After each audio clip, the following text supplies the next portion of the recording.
नमस्कार दोस्तों, मैं आपके लिए लेकर आया हूँ पीसीएस एग्जामिनेशन 2020 के महत्वपूर्ण प्रश्नों का सागर, जिसको देखते ही आप चंद सेकंड में सामान्य अध्ययन के कठिन से कठिन प्रश्नों को हल कर सकेंगे। दोस्तों, इस वीडियो को देखने के लिए इसको प्लीज़ सब्सक्राइब और शेयर ज़रूर करें, जिससे मैं आगे भी आपको इससे भी अच्छे वीडियो बनाकर भेजता रहूँ। दोस्तों, ये सामान्य अध्ययन यूपीपीसीएस 2020 के एग्जामिनेशन के कुछ महत्वपूर्ण क्वेश्चन है। पहला क्वेश्चन होगा हमारा, निम्न में से कौन सा दिवस 1 जुलाई को मनाया जाता है? इसमें 3 ऑप्शन है। पहला राष्ट्रीय चिकित्सक दिवस, दूसरा चार्टर्ड अकाउंट डे और तीसरा है राष्ट्रीय सांख्यिकी दिवस। ये 3 है। इसमें आपको मार्क करने हैं 4 ऑप्शन। पहला केवल 1 होगा या 1 और 2 होगा, तीसरा 1 और 3 या चौथा 1, 2 और 3। इसको देखते रहिए, अपना आंसर आप कमेंट बॉक्स में भेजते रहिएगा।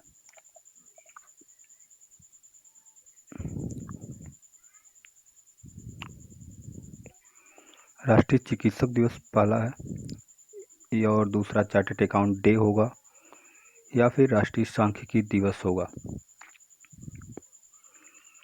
मैं आपको बता देना चाहता हूँ, इसका जो आंसर होगा नंबर 2 होगा, 1 और 2। राष्ट्रीय चिकित्सक दिवस और चार्टर्ड अकाउंट डे, ये दोनों 1 जुलाई को ही मनाए जाते हैं। राष्ट्रीय चिकित्सक दिवस जो मनाया जाता है, ये डॉक्टर बिधान चंद्र राय के जन्म दिवस के अवसर पर मनाया जाता है। डॉक्टर बिधान चंद्र राय ये कोलकाता से रहने वाले थे। और राष्ट्रीय सांख्यिकी दिवस जो तीसरा है, ये 29 जून को मनाया जाता है, पीसी महालानोबिस के जन्मदिवस के अवसर पर। चलते हैं दूसरे नंबर क्वेश्चन पे। दूसरा नंबर का क्वेश्चन है आपका, काकरापार परमाणु बिजली संयंत्र के तीसरे रिएक्टर KAPP-3 की शुरुआत हाल ही में हुई। इस बिजली संयंत्र के संदर्भ में कौन सा कथन सत्य है? 3 कथन दिए गए हैं। पहला है, इस रिएक्टर की क्षमता 700 मेगावाट है। दूसरा, यह तमिलनाडु स्थित कल्पक्कम परमाणु ऊर्जा संयंत्र का हिस्सा है। तीसरा, इसका विकास nuclear power corporation of India NPCIL ने किया है।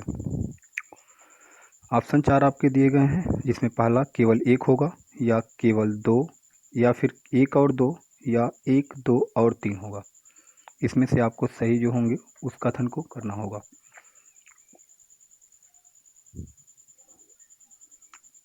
रिएक्टर की क्षमता जो होती है 700 मेगावाट होती है, ये या सही है, या फिर तमिलनाडु स्थित कल्पक्कम परमाणु ऊर्जा संयंत्र का हिस्सा है। तीसरा, या इसका विकास nuclear power corporation of limited India ने किया है। ये आपको देख के बताना होगा। कमेंट बॉक्स में इसको ज़रूर देते रहें आंसर, जिससे पता चल सके कि आपको ये क्वेश्चन पता है या नहीं पता है। आगे भी मैं आपको इसके बारे और भी क्वेश्चन देते रहूँगा, इसलिए वीडियो को सब्सक्राइब और शेयर ज़रूर करते रहें। ये यूपीपीसीएस 2020 के एग्जामिनेशन के लिए बहुत ही महत्वपूर्ण टॉपिक्स हैं। यूपीपीसीएस इस कथन के क्वेश्चन पे ज़्यादा फोकस करता है। यूपीपीसीएस हुआ या यूपीएससी हुआ, तो हम आंसर को देख लेते हैं। क्वेश्चन है आपका दूसरा क्वेश्चन। अगला मैं जाने दे तीसरा क्वेश्चन है, शर्ली एन ग्रेव का हाल ही में निधन हो गया है, वह किस क्षेत्र से जुड़ी थी? ये पत्रकार हैं या साहित्य है या फिर रसायन विज्ञान या फिर हॉकी से? तो आपको इसका जवाब देना होगा। कमेंट बॉक्स में अपना जवाब जरूर भेजते रहें। यूपीपीसीएस आने वाले कुछ ही समय में अपना एग्ज़ाम करवाने वाला है। समय हमारे पास कम है, तो तैयारी तेज़ी से करनी होगी हमको। ये शर्ली एन ग्रेव का हाल ही में निधन हुआ है, ये किस क्षेत्र से बिलोंग करती हैं, ये बताना होगा आपको। सेलियन ग्रेव में बता देता हूँ आपको, अमेरिका की रहने वाली हैं।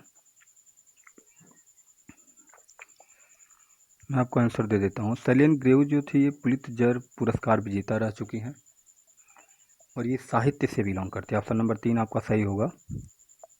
इनकी पहली पुस्तक थी द ब्लैक प्रिंस, 1954 में इन्होंने लॉन्च किया था। The black Prince first book थी। 6 उपन्यास इन्होंने किया है और 4 शॉर्ट स्टोरीज लिख चुकी हैं ये सेलियन ग्रेव। इसके साथ ही मैं अगले क्वेश्चन की तरफ चलता हूँ। अगला क्वेश्चन है, विश्व स्वास्थ्य संगठन ने कार्यकारी बोर्ड ब्यूरो सत्र की अध्यक्षता किसने की है? विश्व स्वास्थ्य संगठन, वर्ल्ड हेल्थ ऑर्गेनाइजेशन WHO की कार्यकारी बोर्ड जो ब्यूरो सत्र हुआ था उसकी अध्यक्षता किसने की थी? तो मैं इसके बाद ऑप्शन जो दिए गए हैं आपका डॉक्टर विलियम ए अब्दू, दूसरा होगा विसेंट जे फेलिटी, डॉक्टर सौम्या स्वामीनाथन या फिर डॉक्टर हर्षवर्धन। इसमें देना होगा। मैं बता देता हूँ, WHO वर्ल्ड हेल्थ ऑर्गेनाइजेशन की इससे पहले की जो कार्यकारी बोर्ड ब्यूरो सत्र की अध्यक्ष थी वो थी हिरोकी नाकातारे, जापान की थी वो, हिरोकी नाकाताने। आंसर आप कमेंट बॉक्स में ज़रूर देते रहिएगा।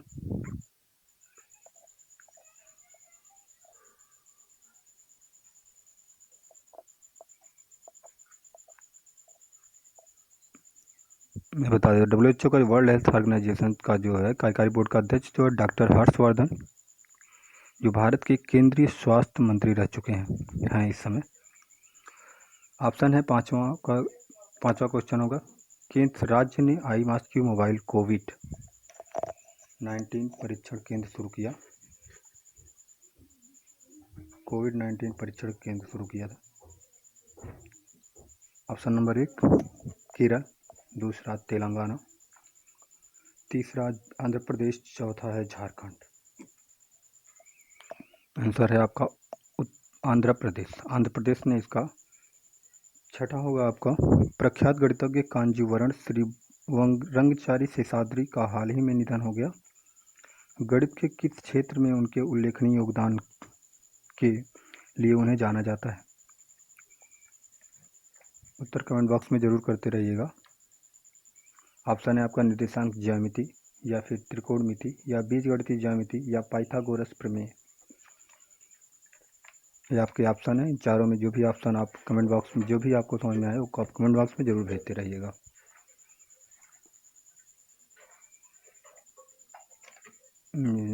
आंसर होगा आपका ये जो कांजीवरण श्री रंगचारी शेषाद्री है, ये बीजगणितीय ज्यामिति में इनका योगदान माना जाता है।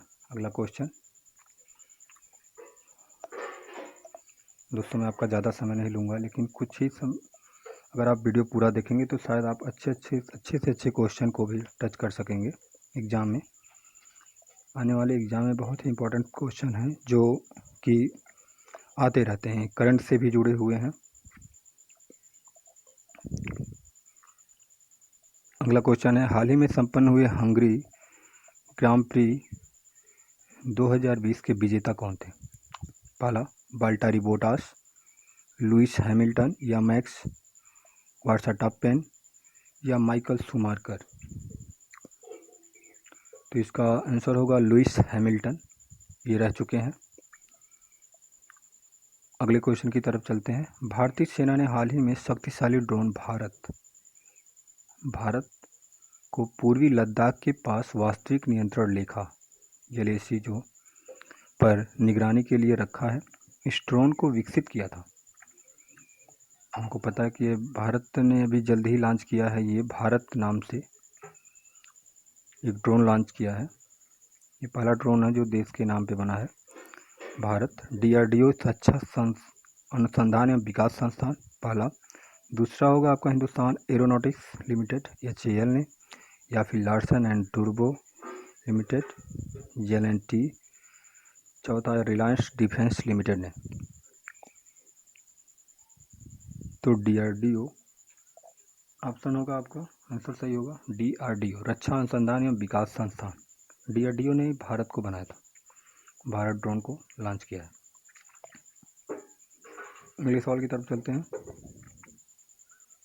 अगला क्वेश्चन है हमारा 9वां, भारत में किस तिथि से उपभोक्ता संरक्षण अधिनियम 2019 लागू किया जाएगा?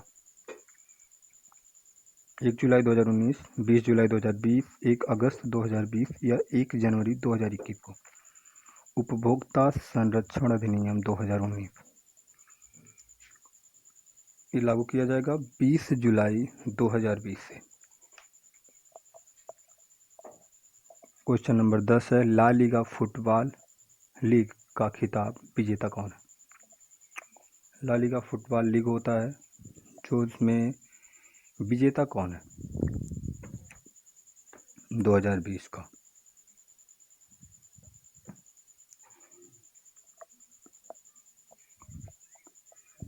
लिवरपूल, मैनचेस्टर सिटी या रियल मैड्रिड या टॉटनहम हॉटस्पर? Real Madrid.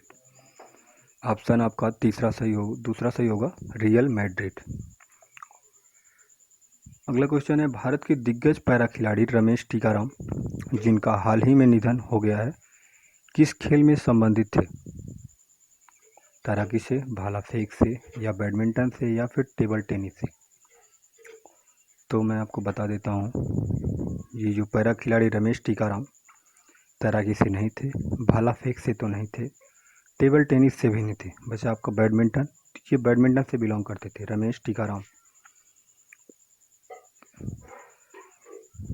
अगले क्वेश्चन की तरफ चलते हैं। ये भारत और अमेरिका के बीच दूसरी रणनीतिक साझेदारी मंत्री स्तरीय बैठक US India strategic energy partnership ministerial meeting में भारत की ओर से सह अध्यक्षता की थी।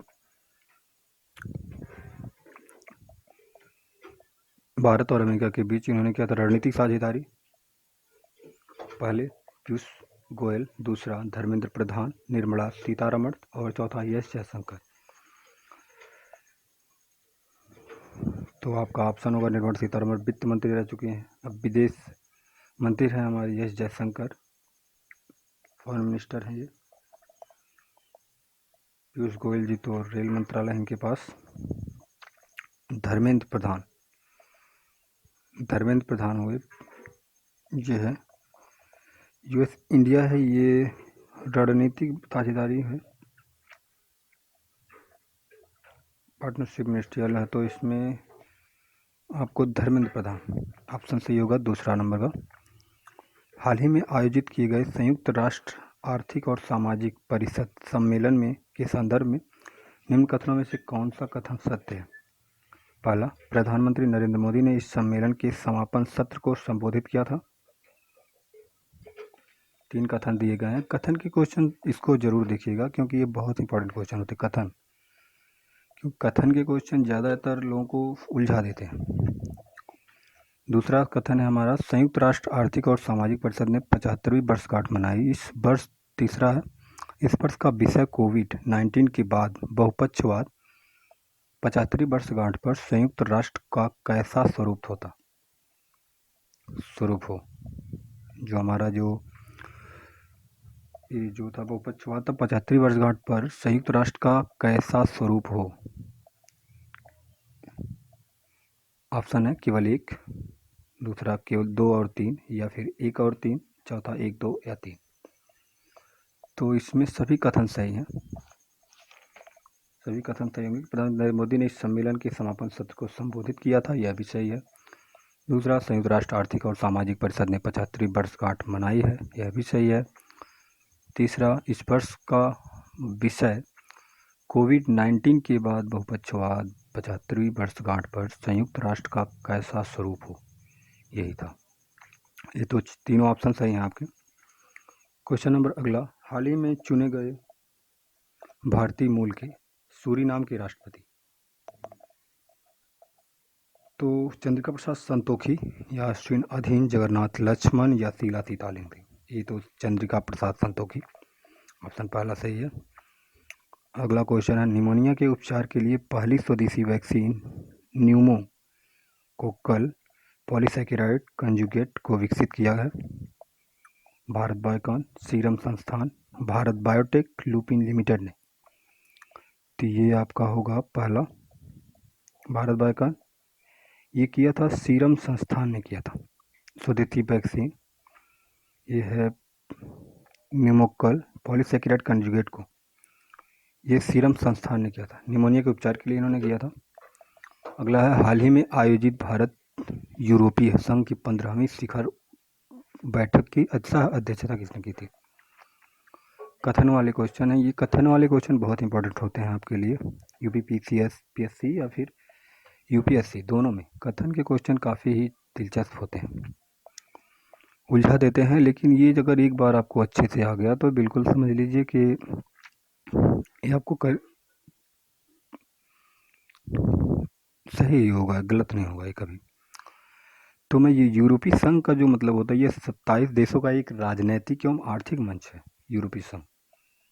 यहाँ की बैठक हुई थी, इसमें सह अध्यक्ष कौन था।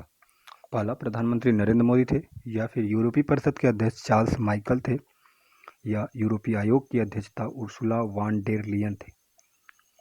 तीन लोगों का नाम दिया गया है। यूरोपीय परिषद के अध्यक्ष हैं, एक यूरोपीय आयोग के हैं, फिर एक प्रधानमंत्री नरेंद्र मोदी जी हैं। जिस सह अध्यक्षता की बात की गई है, इसमें मैं बता देता हूँ ये तीनों लोग थे, पहला, दूसरा और तीसरा, ये तीनों कथन सही है। अगला सवाल आपका होगा, निर्वाचन आयुक्त अशोक लवासा किए गए हैं, क्या चीज़ किए गए हैं। बीसीसीआई के उप लोकायुक्त हैं, या फिर अंतर्राष्ट्रीय न्यायिक अदालत के जज हैं, या एशियन डेवलपमेंट बैंक के उपाध्यक्ष हैं, या एक न्यायिक जांच समिति के अध्यक्ष हैं। इन चारों ऑप्शन में से कोई एक आपको चूज करना होगा। निर्वाचन आयुक्त अशोक लवासा नियुक्त किए गए हैं, ऑप्शन नंबर 3 सही होगा, एशियन डेवलपमेंट बैंक के उपाध्यक्ष इनको चुना गया है। लास्ट क्वेश्चन पे हम चलते हैं। लास्ट क्वेश्चन हमारा है, सरकार ने देश के ऑनलाइन एजुकेशन से जुड़े प्रज्ञता दिशा निर्देशों को जारी किया। प्रज्ञता में पी से क्या तात्पर्य है।